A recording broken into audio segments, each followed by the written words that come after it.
Hey everybody, welcome. It's Wendy.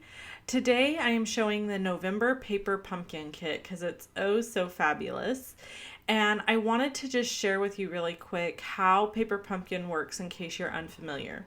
So you get this little box in the mail and it comes with instructions like this, and then all the supplies that you need are in the box to make whatever surprise project there is for that month.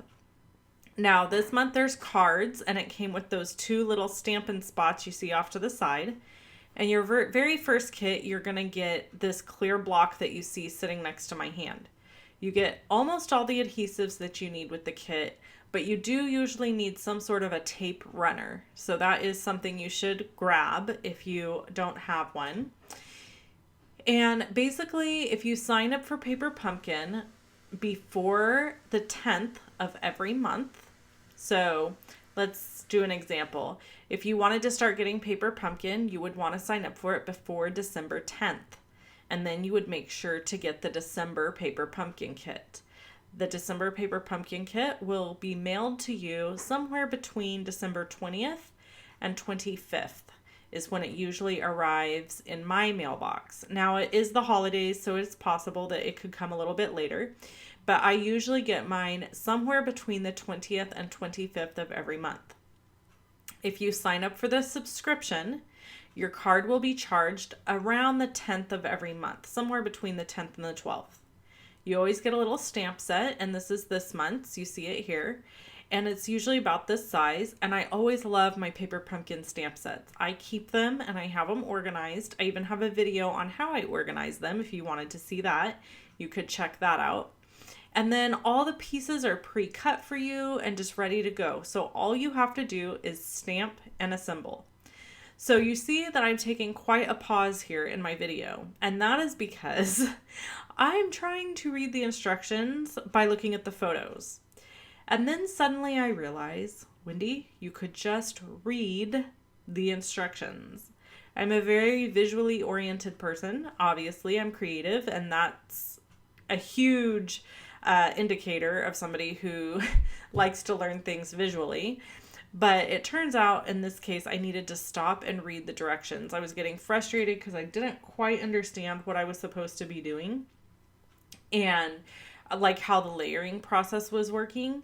And so when I stopped and read the instructions, I realized, oh, this is how I'm supposed to do it.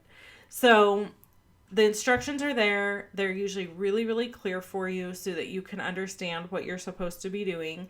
And if you don't understand it, it's probably because you're like me and you're just trying to look at the photo and not pay any attention to what it says. So you just open your little ink spots. I only cut them on one side. This is a little tip for you. And then that way they're hinged. And so you're able to keep your lid with your ink spot all the time. You see there how that lid's hanging on. If you were to cut the adhesive or the sticker on both sides, then that entire lid would come off.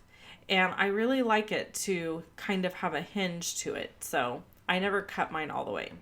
I'm just taking a little scratch paper here because these stamps are actually a little bit bigger than the die cuts. So I knew they would put a little bit of ink on the background. So I went ahead and put a piece of scratch paper down. Now, I didn't really get an even stamped image, and I could have fixed that very easily by just inking up my trees again and restamping. However, I decided that I liked the way that looked because to me it looked like there was a little bit of snow on the trees to have little bitty white spots. And then just by pure luck, it happened again with the smaller trees. So I ended up with both sets having these little white spots all over, and I just loved how that turned out. And that was totally an accident, but it worked out in my favor. So that was Old Olive, and this is Island Indigo. And I'm going to use this to ink up my sentiment. Now, the instructions show me to use, I think it said something about holidays. Well, there's a sentiment in there that says Merry Christmas, and I prefer that. So I went ahead and inked up the Merry Christmas sentiment, and I'm going to stamp that on the hillside like it shows me how to do in the picture. Now, you could stamp this with really any sentiment that you wanted to, but I really like using the stuff that's in the Paper Pumpkin kit. Now, if you want to be super creative, you can go out and look online at all kinds of different ideas for every paper pumpkin kit. There's some really super talented demonstrators out there. One of them is my friend Katina Martinez at Loving Life's Little Blessings. She creates some really fun kits or really fun projects that are different than the paper pumpkin kit, but she uses all the paper pumpkin products to do it. That are in the box. So it's fun to see the different creations she comes up with. For me personally, I like to do paper pumpkin exactly like it tells me to do. And the reason is this. I spend all my time when I'm working being creative and coming up with ideas and trying to brainstorm and think about how to do something different or fun or show you the next coolest thing and do my own take on it. And sometimes that's wonderful and sometimes it's exhausting. And so as much as I love being creative and coming up with new ideas, paper pumpkin is an escape for me to just get to put something together that somebody else thought up. So if you're like me and you create often, sometimes paper pumpkins is this really awesome little break in the middle of my month of getting to just copy somebody else and do something that is already laid out for me. And I really enjoy doing that. So I'll make little minor changes. Like, for example, I used the different sentiment that was already in the stamp set, but I still stamped it in the same place and the same color that they did on the example or in the instructions. So that's just my little tip for you, or that's not a tip. That's just my reasoning behind paper pumpkin the way I do it. I just like to do it exactly like they show me to do it, and I don't have to think about anything. And I think that that's fun sometimes.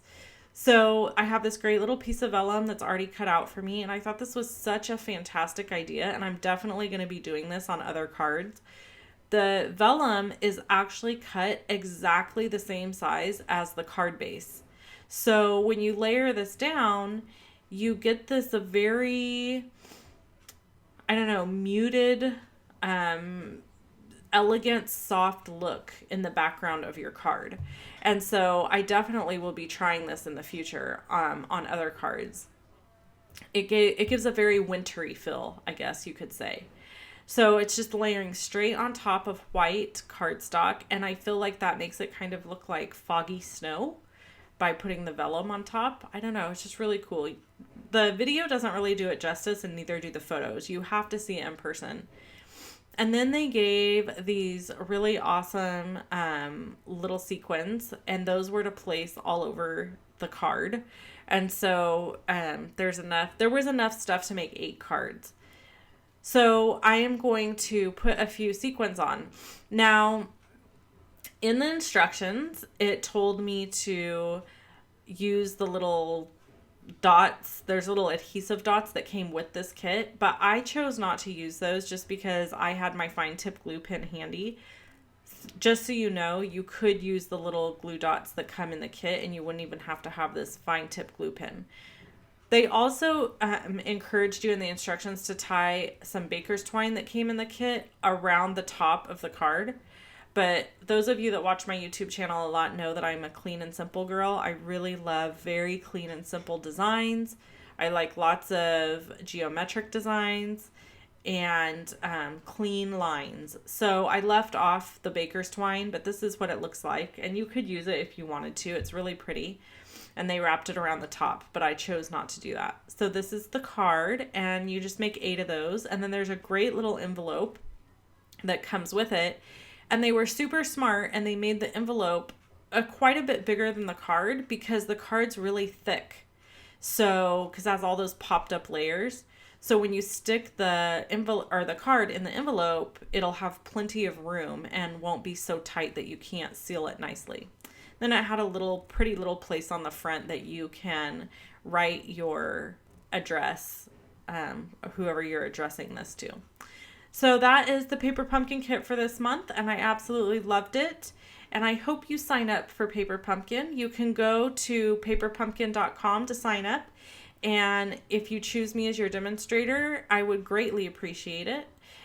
If you already have a demonstrator, please use that person. You can see a couple other videos from me here and on paper pumpkin kits, or you can click the little round circle that has my face in it, and that will subscribe you to my YouTube channel. Thanks for hanging out with me today, and I hope you have a great day. Bye-bye.